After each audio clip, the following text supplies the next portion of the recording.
live literature, long live Europe. Welcome with this cheer, this toast, this call to celebrate. It is not the most round anniversary of all that the European Union Prize for Literature is celebrating this year. It is 15. But as the saying goes, celebrate what you want to see more of. And we can never see enough of what this prize achieves, the translation of literature into as many European languages as possible.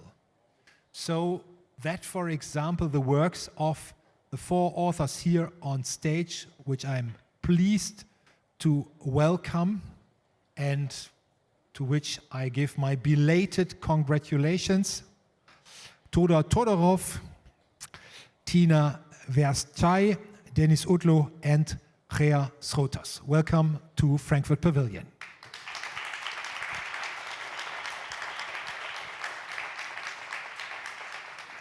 These 4 represent a total of 176 authors who have been brought into the European spotlight by this award since the year 2009.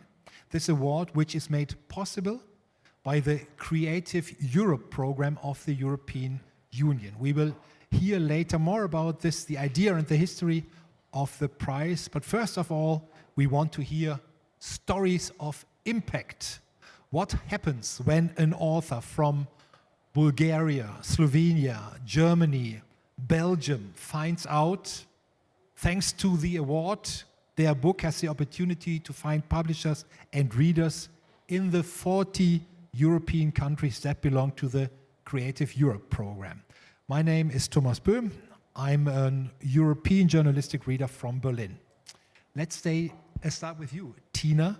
You are a writer, translator, editor, and critic, so you are home in many disciplines of literature, disciplines which all are addressed by the prize. How did you first hear about the European Union Prize for Literature, and what was your first thought when you learned, I may get this? I first heard about the award several years ago when my co-writers from Slovenia got the award, like Jasmin Freli, Anja Mugerli, Natasha Kramberger. But when I heard, if you asked me what happened when I knew that I was nominated, I was lying in bed, ill, and I didn't answer my phone, so the calls got unanswered from Brussels. I just looked that weird number, you know, Belgium. Who's calling me from Belgium? And I didn't answer. So then finally, after days or maybe even weeks, they reached me through email. And I got healthy quite soon. So this is the first positive impact we note in this round. Gaea Schoeters, you might have called her because then she would see a Belgium number. Your special mention dates back 2 years, and ever since your book has been translated to Bulgaria, Denmark, France, Germany, North Macedonia, Serbia. I imagine to all of these singular translations there is a special story. Yes, I must say, one of the things that I find so beautiful about EUPL mention is that it enables a book to be translated also in smaller European languages, and that is something that rarely happens. I mean, it may happen for a Belgian author to be translated into French, German, or maybe even English if you're lucky. But especially this exchange between these smaller countries is, from a literary point of view, very interesting. And it also enabled me to come in contact with all the translators from these various countries and to discuss with them not only my book, but the differences in European literature. And it keeps this European literature tradition very lively. And another positive effect, which I must, I think, also mention, is Belgium has a very strange culture. We are very modest and rarely very proud of our own authors. And one of the good things is that if you're suddenly translated into all European languages and via the back door re-enter your own country, that we suddenly also become very enthusiastic about our own authors after this detour. So now finally people know me in Belgium.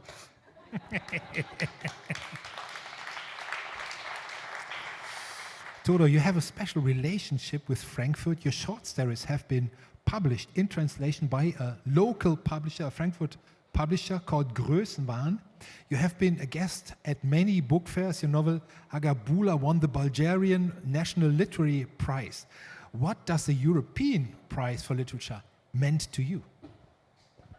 Well, of course, I was thrilled to see that I was nominated for the prize, and I received numerous offers from publishers even before the ceremony and the announcement took place. But I want to say a few words about the meaning of this prize, because I think the most important part, it's not about the recognition, the vanity, which of course is part of the human condition. So we enjoy that, but it takes a bit of a time to really understand what's it about, because I think, of course, there is a new possibilities open for publishing abroad and so on.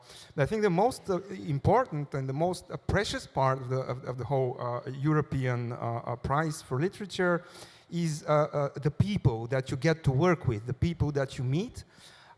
Because I really had the opportunity to meet great people like Aurélie Bontour-Roche, who is a project manager of EUPL at the moment. This is like meeting the right people at the right time. I mean, there is somebody who really understands the industry and gives help to the authors who are nominated. There are also people like Anne Bergman sitting here in front. Of course, also the other writers that I met. Deniz Utlu, we became good friends. Gaea Schoeters, that we are writing a soup recipe together. So it's really a great opportunity to meet these people and to have this advantage, because it's truly an advantage to get in connection with the whole process, with the whole machinery of the publishing industry in Europe. So it's the people who invented who really made the prize in such a format. They know what I do, and the real prize comes a little bit later, I think. Mm-hmm. Deniz, your books have also won a number of awards. I know you as a reader. We now and again met in the Berlin literary scene, and you always radiate a very friendly presence to me. It's fitting that Christina Kramer from the Berlin office of the German Publishers and Booksellers Association, who was the main organizer of this event, told me that you were very pleased that your book, like those of other guests, received a special mention. What kind of joy was that? What exactly does the prize program enables you to do? First, I broke my arm. And that was by the end of March, and they were trying to reach out for me as well from Brussels, but they couldn't because I was in pain. And then, a great writer was sitting next to me, a great European writer. His name is Peter Nadash, because we had an event together, and he had to feed me after the event because my arm was broken. And then finally I received an email, just as you have, because they couldn't reach me, saying, "We tried to reach you several times. We just need to know if you're okay with if you accept the nomination." I was like, wow, I thought it's a scam, actually. No, it's true that I was pleased, and it's true that I'm not, you're, as a writer, I think, always pleased to get some kind of appreciation for what you do, because most of the time you're sitting somewhere in the shadow and trying to find some words for what's going on in your mind and in your heart and how you see the world. And after years of working on it, you want someone else, you know, to cultivate some kind of feeling towards what you have done. And so it's always important, I think, to get this, be it an award or be it a letter from a reader or be it a smile from someone who's listening to you during a reading. So that's the one part of it. But the other part of it is I was happy that it's, you know, a European prize, that it's international, that it's an international prize, because I think that there is a international and European sphere of my work, and that's why I was so happy about this. And you know, I wasn't so sure about the title of this event, for instance, Long Live Europe, because I think there are different Europes, you know. There's a dialectic of European thought, and there is a Europe that I wish to contribute to with my work and with my daily life and with my thoughts. And it's a non-violent Europe, it's a loving Europe, it's a Europe of thought. And there is a Europe that exists as well right now in this minute and these days that is violent, and that is a Europe of power and exclusion and of death, actually. So I think it's very ambivalent, but literature may be an entry point for this other Europe that I'm longing for so much. I think we will come back to this element of ambivalence when we are talking about the novels of yours. Gaea, you said you find it important that by means of this prize, your novels are going to be translated into smaller languages. What kind of importance is it? Why do you find this important? And do you and also the question to the others? Well, I think that we live in a time where the Anglo-Saxon influence in literature, and I don't want to say anything wrong about Anglo-Saxon literature, because luckily there is lots of wonderful Anglo-Saxon literature, but this Anglo-Saxon literature is actually very present in European literature today, or in how readers perceive literature today. I can notice it when I talk to my students. Most of them, even though they study literature or literary writing or creative writing, read only or merely in English, and therefore they lose the ability to express themselves in all registers and in all subtlety in their own languages. And I think also that with this Anglo-Saxon language comes an Anglo-Saxon way of regarding the world and its themes, and an Anglo-Saxon thinking which comes from America and from England.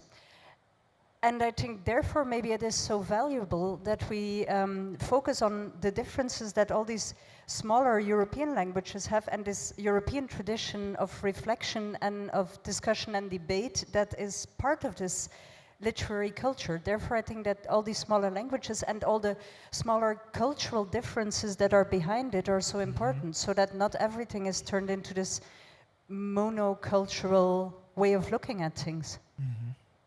And it's also, from what you're saying, I also get the idea that if you want, or I know this about Iceland and Norway, for example, if you have a community which is not that big, 4 million or 300,000 people reading and writing in Iceland, you need the impact of translation to keep the language alive. Translators are also permanently renewing, enriching the literature, and this is what one impact of this prize also may be.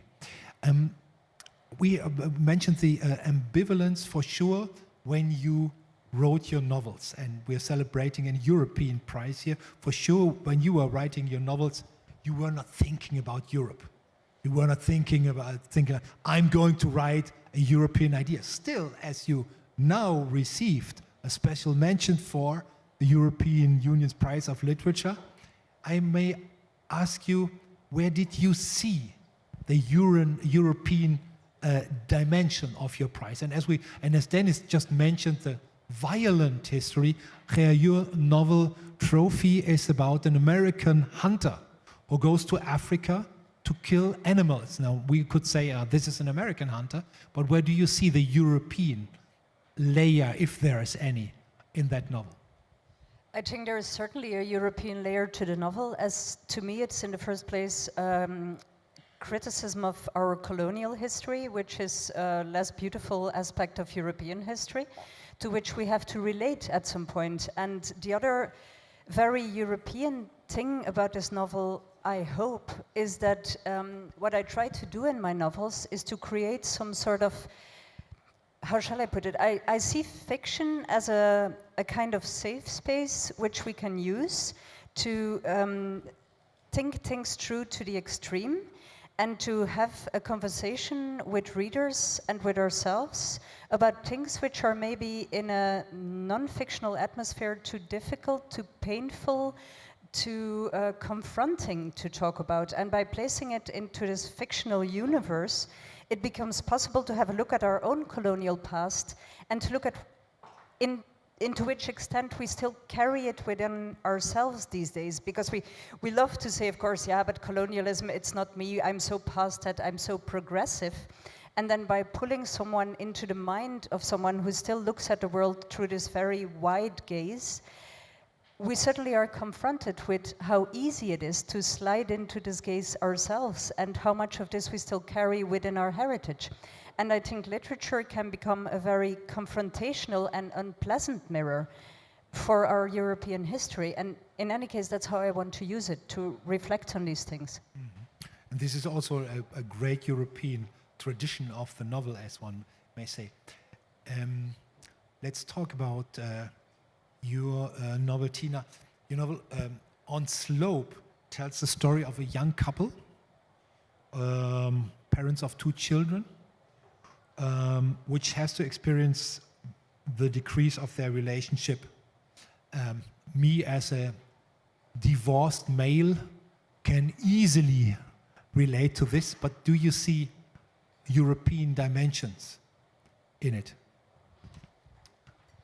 Yes, I guess I do. Social and ecological themes are very relevant to Europe, I think to all of the European countries. And there are several layers of both social and ecological aspect. For example, we have young mother who is unemployed and is looking for a job, and it's difficult because she is more or less the housewife and raising her 2 daughters more or less alone. The father is there, he is present, but half present, half absent, with the technology. So there's another aspect. So the impact of technology, of iPhones, and this virtual world that impacts the person, the personality, and then the relationships. It affects the libido of the young couple. It affects everything. It affects the children. And I was kind of analyzing this dimension, which I'm observing all around me. We are, as you said earlier, in the 21st century, and God must be crazy if you know that film. Yeah. And as we all experience, like you said, this kind of surrounding, and we immediately can relate to the story that you told. Todor, your novel Hagabula tells a utopian alternative version of the West. And you see, the necessity of the prize is I'm talking about books I for sure couldn't have read because it exists only in Bulgarian. I dare to read an alternative version of the West. From what feeling, what idea did you start writing this book? Was it that we lack a utopian version of our future? Well, for sure, I was thinking quite a lot about Europe when I was writing my book. Of course, we live in times where we have a lack of any impossibility of any kind of utopia and any kind of alternative. But in my novel, actually, I present a kind of the Aztecs conquer Europe, and it's about something that. Sorry, just to be sure, as I haven't read it, the Aztecs conquered yes, Europe. Yes, they did in the 16th century. Okay. So you see, it's quite an alternative way that history turned. But the book is actually about a form of life that we represent, that we adopted, and that we exported. And it's a way of life that not only as Europeans or as Westerners, but as living beings has detached us. So we have lost something. We have lost a bond not only to nature, but also to life itself, to certain energies and certain meanings that we have a nostalgia for. This is the dominant feeling, of the modern, of modernity, I think, is nostalgia, because nostalgia is not the longing for a certain point of history or time, but it refers to some phantasmic, something that we don't even know how to call. So it's a kind of a tragic situation that we find ourselves in, because we are longing for some kind of a form of life that we have lost, but we cannot go back to that, because it's also very, very utopian to think that we can just go back to some agricultural society, some idyllic form of life, or so. It's not possible. So this is on the grand scale of history, the big memory, so to speak, because I truly believe that memory is a work of imagination, and history as well is a work of imagination. But this is on the grand scale of memory. And then there is also the intimate layer that there is, because there's also a counterfactual history in my book and counterfactual geography. So Hernán Cortés and the conquistadores, they arrive not in America, but they arrive in a black mountain in the ocean. And this black mountain is life itself, it is something dark, it is something unknown that gives birth to a lot of mythical creatures and forms of life, something that we start to, construct, build roads and factories. And there is this German word, Gestell, which is like, I don't know how to say that in English, really. Like it's a construction, the thing they put around buildings to just hold them, to have control and power over it. So we do that also to ourselves as living beings. This is our drama as not as only as humans, but also the connection to life and to other forms of life around us. This is, I think, the most important issue in the book. It is about, the possibility or the impossibility of a future, and how we brought history to this point where we are. I can easily imagine you and Gaea cooking a soup and talking about subjects like that. Deniz, your novel depicts the life and death of a migrant from South Anatolia, who migrates from South Anatolia to Germany. It's not only his story which is told, but also reflects on the story of his wife's life and the life of his son. So the second generation perspective is also included. It's almost needless to ask for the European dimension of this novel.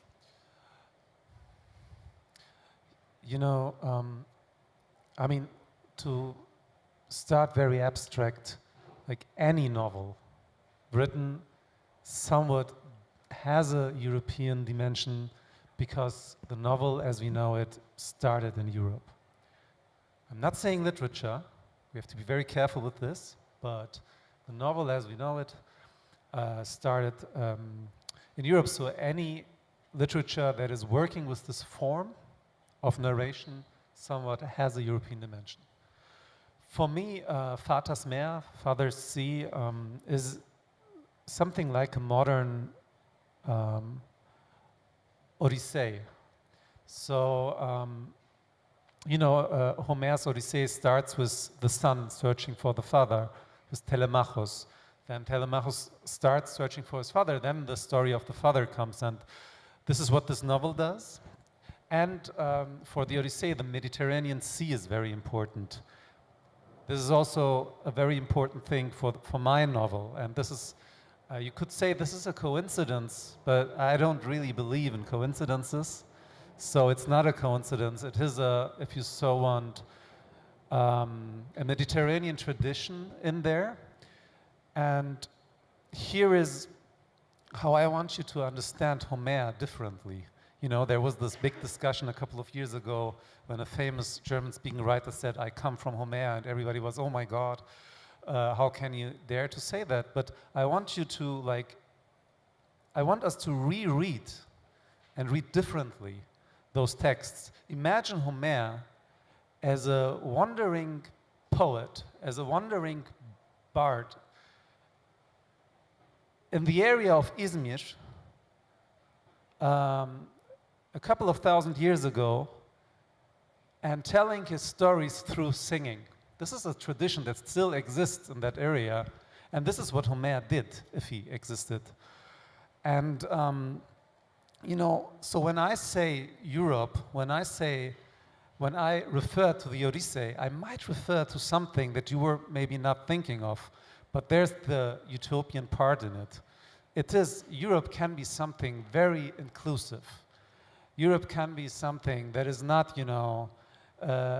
trying to be an extravagant castle somewhere that people want to reach, but it can be something that opens its arms, just as the literature tradition in this area did and does since many years. So now we heard stories of impact. And I hope there are some writers in the audience, or I'm sure that there are people who know writers, and you should all tell them about this award so that you can enjoy the fruits of this. But you may ask yourself, who did come up with this excellent idea? What was the story of this literary award? And here, to tell us about the great origins of the award is, and now I have to, sorry for that, literature has also a utopian dimension of a new beginning, so now you forget all what is happening here. Sorry?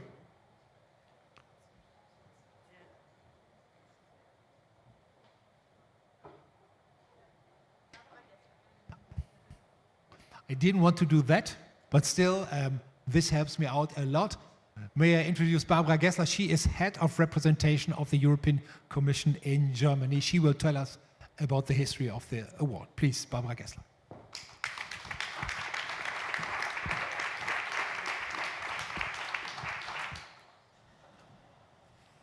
Okay, so I must disappoint you. I didn't invent the prize, but there may be people in the room who actually did invent it a little bit. First of all, I'm of course under the impression of this discussion, because you mentioned a lot of things that I would have liked to say anyway, and you are the witness today of why this prize was created, to give these great authors a voice and to give them visibility. So, of course, here at the biggest book fair in the world, there's no need to convince anyone of the joy of reading and the need to professionalize and help authors get professional or more professional, because the problem is more of what about authors from other countries if they're telling great stories, but we don't get to know them? Because, as Gaea just said, they are not in one of the languages that we master and that we automatically turn to. And this is exactly the reason why in 2009, so you get an idea of my age and my career as European official, this European prize was created, and it was actually created in 13 countries to start with, and it grew. It's now an almost grown-up teenager with 15, and it has gone through different crises as well. I'm not going to give you all the details, but I'm very proud to say that it was also created thanks to the support of the then President of the European Commission, José Manuel Barroso. And the aim was already then at the time to increase visibility for what we call emerging authors. And we attach a lot of importance also to this word because it's about helping authors find an audience across borders. And it's about helping them to find new readers, different readership maybe, and give those people, and it's also very much about the people, obviously, the possibility to enjoy literature that would open their minds and hearts and enlarge their horizons. You explained that very well today, beyond what they would usually get access to. So, as we heard, literature also plays that role. It also helps us become aware of political issues and historical issues that are important to citizens elsewhere and that we don't normally maybe automatically know. So a first prerequisite at the time was to establish, and I don't really like saying that, is who would be regarded as prize-worthy. It's not a nice word, but that was, of course, one of the challenges. And this was, at the time, established every third year by professional juries in the national countries that were members at the time of Creative Europe, and that were then incorporating authors from what you also mentioned in the beginning, more than 40 participating countries today. And second, what we did at the time, and it's not all about money, but it's also about money, we linked the prize to our funding program, you mentioned it, Creative Europe, for translation, because that's a prerequisite of being able to read literature in another language, more so than in other cultural areas, obviously. And since 2022, we have a new jury system to attract even more attention via a proper 7-member jury system consisting of members of the literary value chain. That means authors, but very importantly and increasingly so, literary agents, but also with the support, of course, very much of the organizers of the prize, that are the editors and the bookshops. And they now, and that was really a challenge that we faced through the whole history of the EUPL, they actually read big parts of your works. It's authors that have written 2 to 4 books usually, and they apply very critical quality criteria, but the prize has very much developed into a direction of giving authors even more opportunities and giving them even more support in their professional development in various ways. For example, also being here and being able to meet agents and to have professional outlets and meetings. And thus, eventually, and that's also, of course, very important for us in this internal market, which is not necessarily a cultural internal market, but raise also potential readership across borders. So your books, you said it much more nicely than we bureaucrats could ever say it. Sorry, Georg, but what you say, what actually makes our cultural foundations and heritage. And I'm now in a new function. I don't run Creative Europe anymore since a couple of years. But I was very proud to hear when President von der Leyen, when she presented her political guidelines earlier in the summer, she specifically mentioned that we must remain aware of who we are. And literature, in my view, and I think I'm sharing this with the audience here, is really a key to create such a common basis, even if it's diverse. But that's exactly the beauty. This is why I think the prize was created, and I think it has thrived. As I said in the beginning, there was the challenge. yet another prize. Do we need another prize? We regularly have that discussion, but today this teenager is taking individual steps and is going into adult life, I think has become a ripe person. And this prize really speaks to Europeans. It's a special one, and it represents our cultural heritage and our diversity, and as you also mentioned very clearly, also the richness of our languages that should not be dominated by just one or two that we all know and that you just said. So this is a prize that has always made me proud, and I want to thank the partners that have allowed this prize to grow up and make its individual steps in adult life. So thank you very much for this.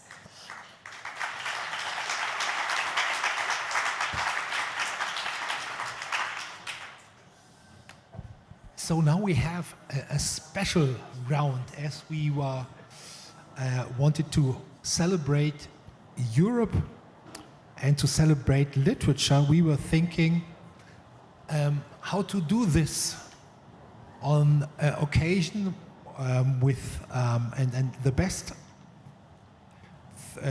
best idea we came across was why not talking about an author who has been translated into all the languages which are represented here on stage. An author whose 170th birthday would be celebrated this very day, as on October the 16th in 1845, Oscar Wilde was born, an author with a very special European fate. And so I invited the guests on panel to look for a quote by Oscar Wilde, to give us this quote in their original language, and to take this quote as a toast for our celebration. Let's start from the right to the left. Which Oscar Wilde quote did you bring to us? First, I want to say, just if somebody wants to meet me again, tomorrow I'll be in the Bulgarian stand, 3:30, Halle 4, D85. So that's just a short announcement. The thing this is exactly what I was looking for. I wanted to say you can all meet these authors later on, not inside here, but on a other booth. But I was not finding the damned booth number, and I will come up with this later on. You will see them all, because we're going to drink together afterwards. Looking forward for this, and now we hear what we will drink for. Okay, so I read the Bulgarian quote from Oscar Wilde. It sounds like that. Абсурдно е да има железни правила за това какво трябва да чете, какво човек трябва да чете и какво не. Повече от половината от съвременната култура зависи от това, което човек не бива да чете. What it means actually is that it's more than half of the contemporary culture depends on what one must not read. So there is also a culture of not reading. I think Oscar Wilde is quite current with the times we live in. Oscar Wilde sounds fantastic in Bulgarian. Fantastic. Let's hear Oscar Wilde in Slovenian. In Slovenian, I chose this quotation. Umetnost ne vpliva na dejanja, sjajno sterilna je. Have you understood it? No. Not at all. Sorry for that. Art has no influence upon action. It is superbly sterile. Wow. Well, and I disagree with this. This is what Lord Henry Wotton says in The Picture of Dorian Gray. And I think the novel itself also disagrees with this, because if we look at this relationship between Dorian Gray and the painting, which is a fine piece of art. This relationship is a matter of life and death. So art does influence action. Deniz, please. Yeah. I have a quote with me by Goethe. Man's but a stranger here on the earth, we are told, and with reason. And we are each of us now become more of strangers than ever. That's a Goethe quote I want to read out, but I have an Oscar Wilde quote as well. And I've chosen this quote by Oscar Wilde because I think we can have this in mind when we are discussing literature. Those who find ugly meanings in beautiful things are corrupt with being not charming.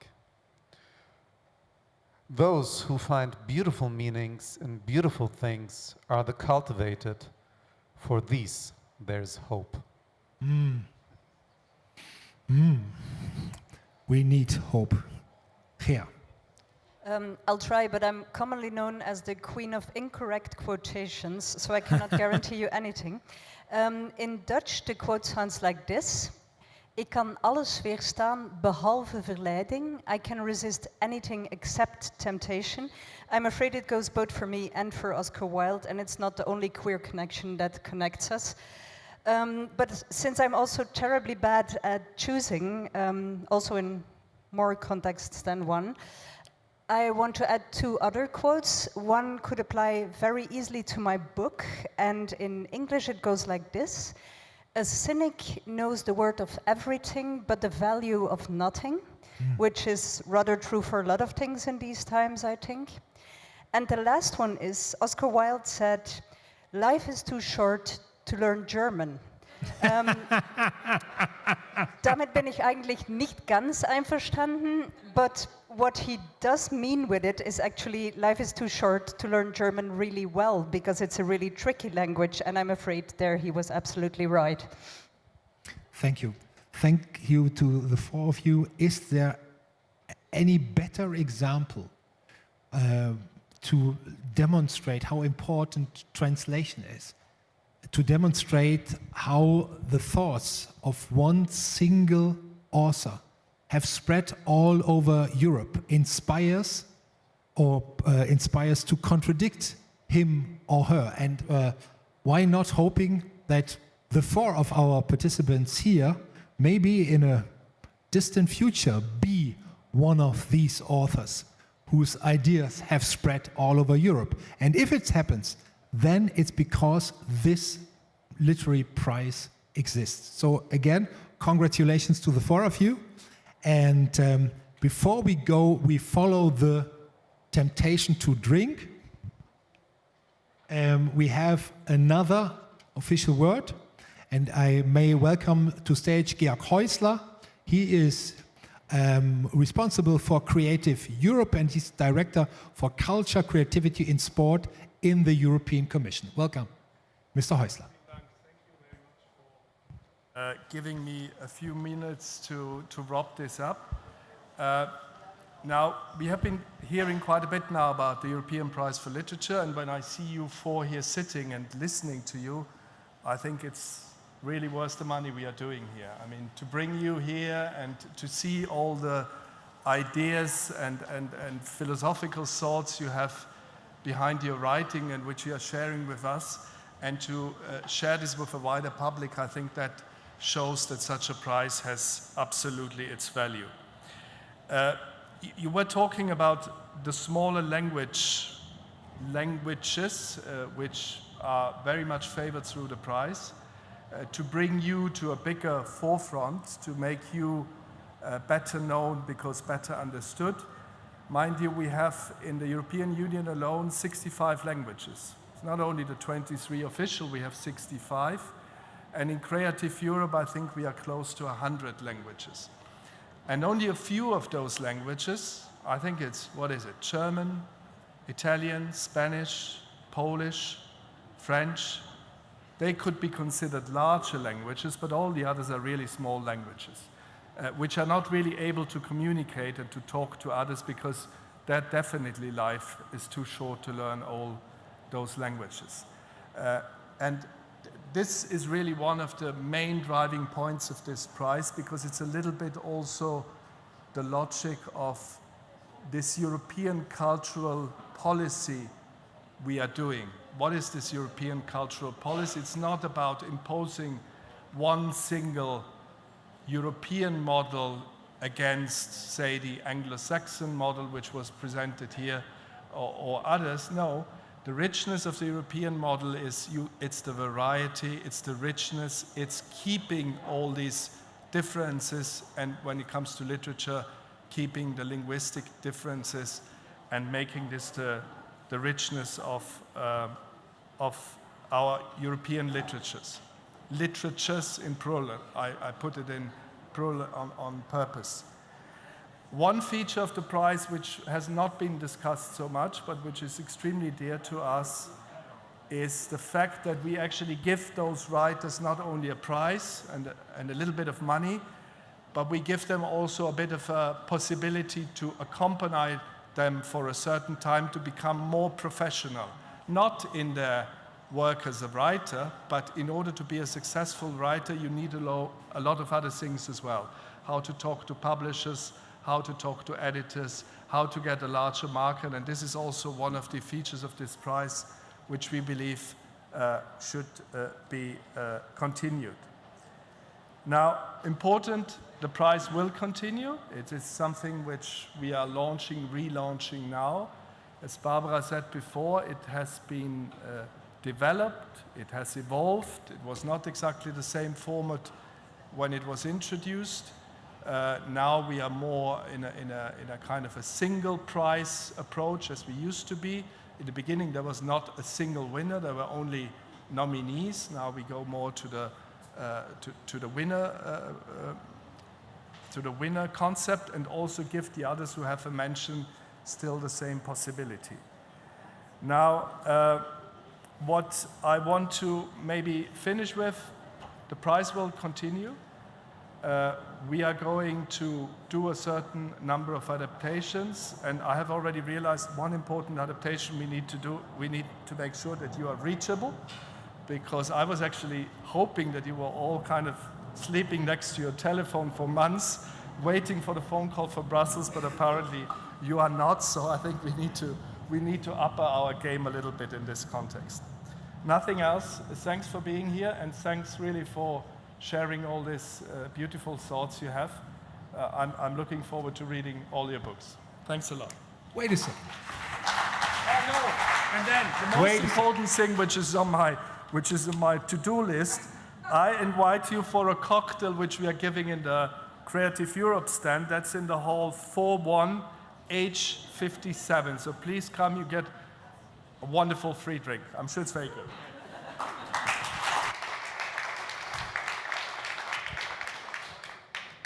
If you're a reader, I'm sure you want to read the books of our authors. If you are a publisher, you want to get in contact because you want to translate and publish their books. If you are an author, I'm completely sure you want to get the award. Whatever you are, whoever you are, come with us for drinks and follow us to Europe. See you in Hall 41. Thank you ever so much.